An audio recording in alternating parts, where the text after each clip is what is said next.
Sketsa pertama kali. Kemudian menggambar. Kemudian melukis. Jadi ada 3 tahapan. Melukis, menggambar, dan sketsa itu beda. Paling dasar itu adalah sketsa, coretan awal, cium-cium. Oke, coret-coret itulah sketsa. Kalau udah gambar itu udah presisi, udah jelas ukuran dan segala macam. Kalau melukis, pernah nggak diusap-usap? Bisa buat pemandangan, kemudian diusap-usap biar halus.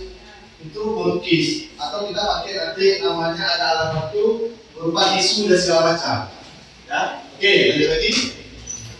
Ini saya juga angkatan 2007. Ya, ada lagi, lanjut. Ini mungkin ada beberapa kegiatan-kegiatan yang pernah kita buat, kemudian kita ikut. Nah, ini lomba karya terakhirnya itu 3 tahun yang lalu ya. Itu lomba karya sketsa Museum Aceh 30 Juli 2023. Pelajarannya hampir seperti ini juga.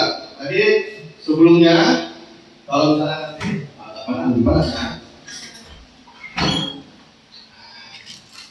di luar tuh, jadi kan nah, jadi nanti kita akan membuat beberapa kelompok yang akan dibimbing oleh kakak-kakak, abang-abang. Jadi lebih enak lah, langsung ditanyakan aja. Ya, ini kita bagi langsung garis pena. Terakhir paling jauh itu kita ke Malaysia.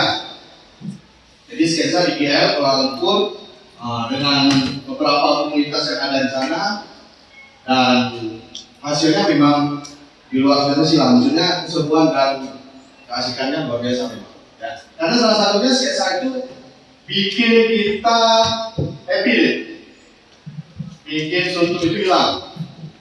Tapi ada juga bikin sketsa itu makin mumet. Nah, kalau lagi sketsa makin mumet, harap ditinggalin.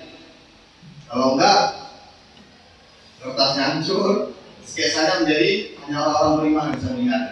Ini bukan dari tangan semua, enggak. Jadi yang bisa lihat sketsa kita siapa? Dia dan Tuhan. Yang tahu apa maksud dan tujuan dia sketsa itu. Nah, ini pelatihan sketsa. Ya, ini pelatihan sketsa ada beberapa.